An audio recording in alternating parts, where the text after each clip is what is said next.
História 1. Eu fazia minha mãe chorar no Dia das Mães sem saber.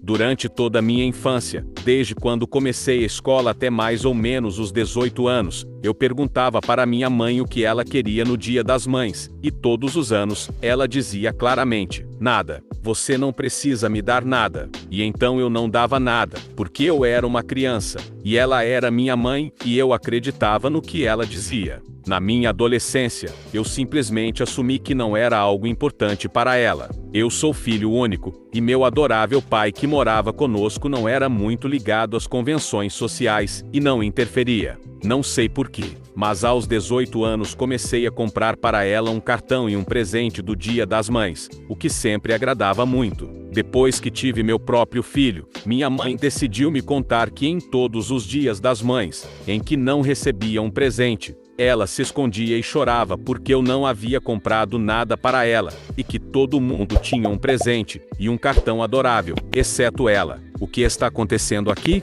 Eu tenho 48 anos agora, e ainda me sinto estranho em relação a ela não ter dito à criança que eu era que ela gostaria de receber flores, ou qualquer outra coisa, e também por ela ter me dito, quando já adulto, como eu a fiz chorar todos os anos. História 2.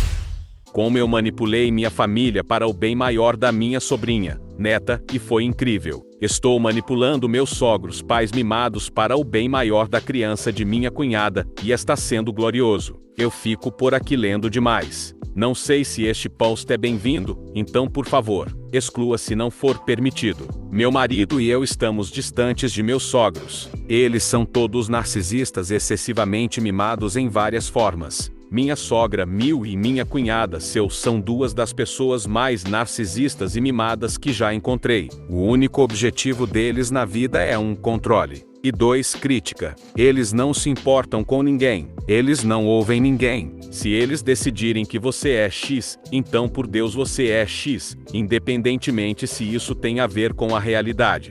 Depois de anos e anos odiando-os, tentando planejar a maneira perfeita de envergonhá-los publicamente, e geralmente desejando-lhes mal físico, percebi a partir de milhares de vídeos do YouTube que você nunca pode puni-los porque eles não se importam e não ouvem. Mas finalmente encontrei uma maneira de usar seu mal para o bem, e tem sido glorioso. As pessoas narcisistas mimadas não gostam que ninguém as mostre. Acontece que a criança da minha cunhada, minha sobrinho precisa de ajuda nesta economia. Ao contrário da Mil e da Seu, sinto que a geração mais velha tem a obrigação de ajudar a geração mais nova. A criança da minha cunhada tem muitas crianças. A Seu roubou a casa da própria criança e a hipotecou com documentos falsos, além de abuso físico e verbal contra a criança da minha cunhada. Eles são pessoas terríveis. Depois de anos e anos assistindo a vários vídeos sobre como os narcisistas funcionam no YouTube, percebi que nunca podemos nos vingar dessas pessoas. Você não pode puni-los. Volte aos 2 pontos acima. Eles não se importam e não ouvem. As pessoas mimadas não gostam de perder. São tão mimadas que vão atirar no próprio pé para serem as vencedoras. Nos últimos 2 anos, encontrei uma solução para forçá-los a se comportar e competir. Primeiro, eu disse ao filho da minha cunhada e seu companheiro que eles têm todas as cartas na mão, já que têm as crianças. Puff, não mais feriados miseráveis na casa da Mil e da Seu. A Mil e a Seu agora têm que ir à casa do filho da minha cunhada. E como são pessoas mimadas, não vão perder o Natal da Hallmark. Eles também não estão no controle daquela casa, e a criança da minha cunhada se diverte assistindo-os sendo educados por uma mudança. Eu presentei o filho da minha cunhada com dinheiro para pagar aluguel, eletrodomésticos, e faço uma compra mensal na Sam's Club, para itens básicos, uma gorjeta de $50, para o que mais quiserem. Faço isso porque amo a criança da minha cunhada e sua família. Meu bônus é causar problemas para a Mil e a Seu, e ambas as pessoas se mostraram dispostas a fazer o mesmo. Eu comprei um conjunto de aparelhos de som Bluetooth caríssimos para a criança da minha cunhada. A Mil e a Seu compraram um conjunto correspondente para a casa delas, e depois presentearam a criança da minha cunhada com um refrigerador. O Natal estava chegando, e, em antecipação ao meu presente, eles presentearam a criança da minha cunhada com um fogão muito bom. A Seu roubou a casa da própria criança. Ela cometeu muitos atos ruins contra a própria criança. Sua mãe esteve envolvida em cada passo do caminho para prejudicar o próprio neto. Agora eu me certifico de que a criança da minha cunhada esteja sendo cuidada nesta economia. A Mil e a Seu não gostam disso porque isso as faz parecerem más. Eu adoro fazer elas parecerem, mas porque a criança da minha cunhada sempre vence, já que não sou permitida a parecer melhor do que elas. História 3. Meu pai enlouqueceu e está ameaçando meus filhos, preciso de ajuda. Eu simplesmente não sei o que fazer. Além de furiosa, me sinto perseguida, tentando proteger meus filhos. Meu pai, 76, perdeu a cabeça. Nos últimos 3 anos, ele tem perdido a capacidade de distinguir o certo do errado. Ele está vivendo para o prazer pelo tempo que lhe resta. Ele é vil e uma influência horrível para nossos filhos. No último ano, ele ficou cada vez mais ressentido em relação à própria vida. Ele nos escrevia cartas descrevendo todo tipo de coisas que odiava em sua vida, principalmente a mãe dele, o irmão e especialmente o sogro. Cansamos de ouvir histórias tristes e ler cartas sobre coisas que aconteceram há 30-40 anos. Então ele começou a odiar minha mãe de verdade. Ela era preguiçosa. Na realidade, ela estava lidando com os efeitos colaterais da quimioterapia. Ele decidiu se divorciar dela porque queria mais prazer. Em janeiro, ele veio à minha casa sem ser convidado, o que sempre fazia para pegar ferramentas emprestadas, ficar por perto, etc.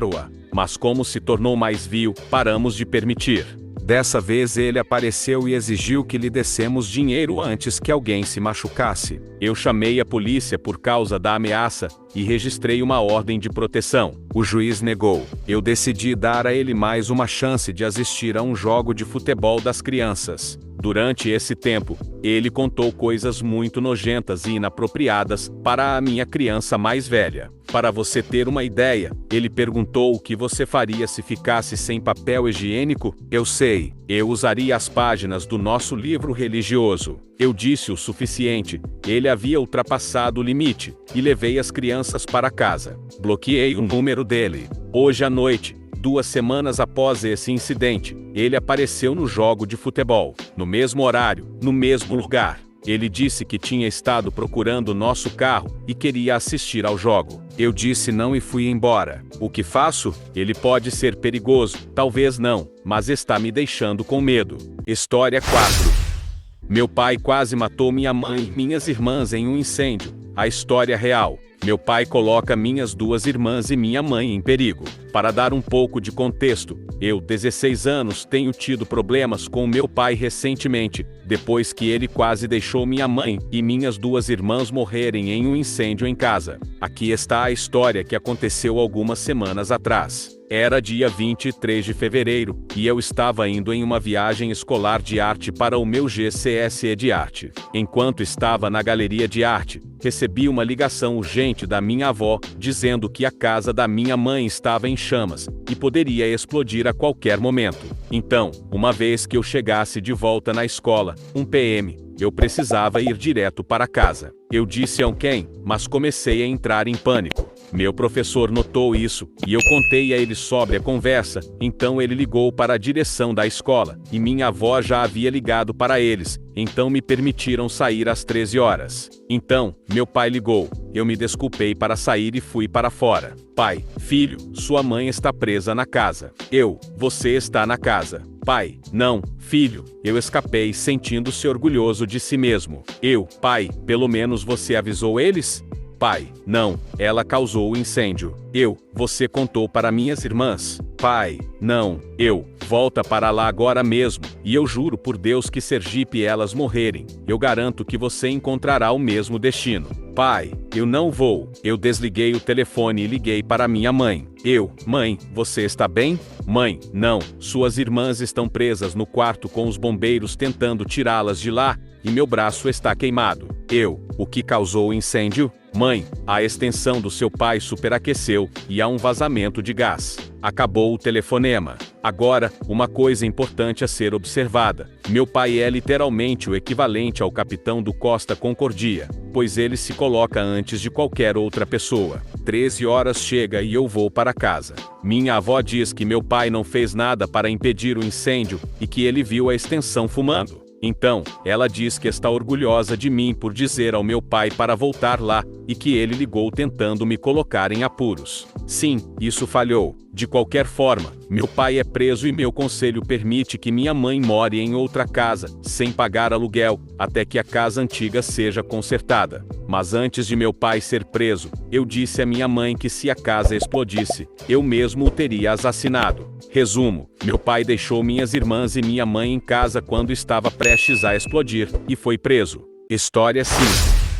Abandono materno e o meu aniversário. Porque não respondi a mensagem da minha mãe. Hoje é o meu aniversário e minha mãe negligente e arrogante me mandou uma mensagem me parabenizando, mas eu não vou responder. Eu poderia contar toda a história do que ela fez comigo, mas vou resumir neste post. Ela traiu meu pai com a pessoa que seria o futuro pai dos meus meio-irmãos. Depois disso, ela quase nunca esteve presente na minha vida, nunca veio me visitar, nem mesmo no meu aniversário, e nos meus aniversários, ela só me ligava para me parabenizar, e nada mais, e às vezes nem me ligava em alguns aniversários. Ela presta muito mais atenção nos meus meio-irmãos do que em mim, pelo que me lembro. Ela esteve presente nos aniversários deles, nas atividades escolares deles, levou-os para passear, enquanto não fez nada disso comigo. Ela desapareceu da minha vida durante quase toda a minha adolescência, e quando ela finalmente entrou em contato comigo novamente quando eu tinha 19 anos, e tentamos ser mais unidos.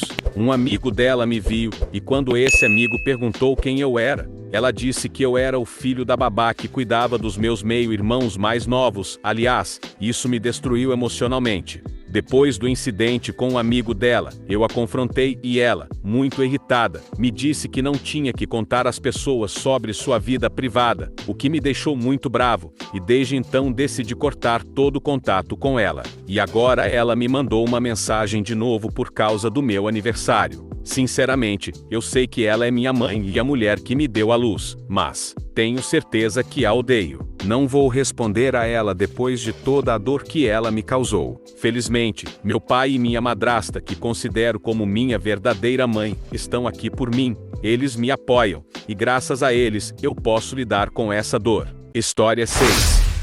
Pai arrogante quer fazer parte da vida dos meus sobrinhos. Como o título diz, meu pai arrogante quer fazer parte da vida do meu futuro sobrinho, sobrinha. Contexto: meu pai é um viciado em drogas que também era abusivo física e mentalmente narcisista. Ele nos abandonou várias vezes quando estava drogado, nos privou de comida durante a infância, nunca teve um emprego e gastou todo o nosso dinheiro em álcool e drogas. Nós tivemos pouco contato nos últimos 5 anos, e a maioria de nós cortou totalmente o contato depois que nossa avó paterna morreu alguns anos atrás. A história: uma das minhas irmãs, 21 anos, está grávida. Ele descobriu depois de uma ligação para o meu tio, que sabe que eu e meus irmãos não temos contato ou contato limitado com nosso pai, mas não percebeu que não deveria ter contado a ele. Ele achou que ele já tinha descoberto. Meu tio se desculpou pelo erro, sem ressentimentos. Depois que nosso pai descobriu, ele nos ligou repetidamente, exceto o mais jovem, 19 anos, que o bloqueou por horas.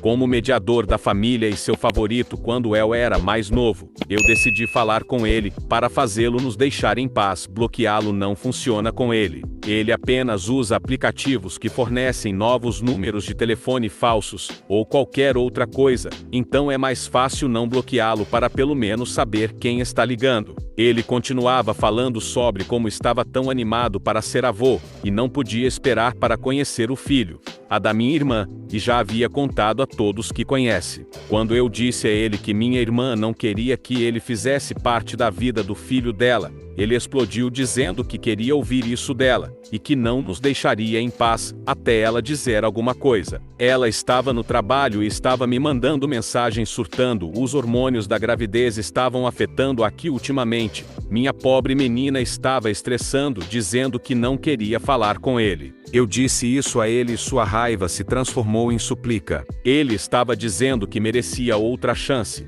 quando já teve muitas, e que não estragaria desta vez. Quando eu, novamente, disse a ele que nem era uma opção, ele me ligou chorando e gritando, e implorando por outra chance. Eu fiz o meu melhor para permanecer civil, mas firme, me aplaudindo por isso. Normalmente não sou tão calmo e esperançosamente desescalar a situação. Felizmente, em grande parte, funcionou, pelo menos para mim e meus irmãos. Mais tarde, ele começou a ligar insistentemente para minha mãe e a gritar com ela, culpando-a por não ter lhe dito nada antes. Ele disse que era trabalho dela mantê-lo informado sobre assuntos que envolvessem seus filhos, ao que minha mãe disse que não era sua responsabilidade e que, se ele fosse um pai melhor, nós mesmos lhe contaríamos, e que ele mesmo estragou isso. Ele também disse que esperava receber atualizações sobre seu neto no futuro. Então, ela disse a ele que ele nunca seria avô da criança de minha irmã, porque ele nem é mais pai neste momento. Viva a mãe! Depois, a namorada do meu pai mandou uma mensagem para minha irmã pedindo fotos do ultrassom do seu neto. Esta é uma mulher com quem eu e meus irmãos não temos relacionamento algum. Mal a conhecemos, apesar de estarem juntos há quase 5 anos,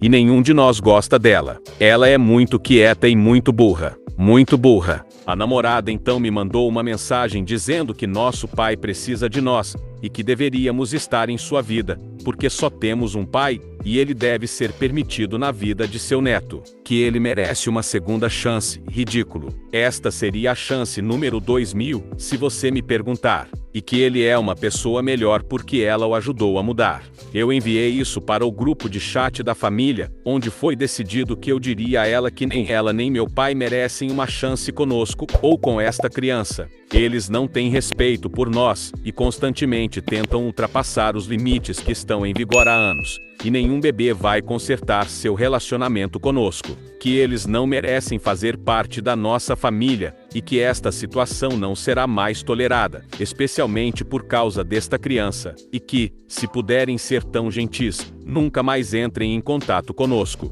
Ela tentou me fazer sentir culpado mais uma vez. Eu não respondi e desde então houve silêncio absoluto. Em uma nota positiva, estou muito animado para descobrir o gênero nas próximas semanas e ter uma nova adição aos meus sobrinhos. A família está ansiosa para ter um novo membro e não poderíamos estar mais felizes. Não perca as próximas histórias. Inscreva-se e curte para me ajudar. Dá uma olhada nessa história agora. Clica aqui, rápido. Clica, vai perder. Última chance, clica agora. Perdeu.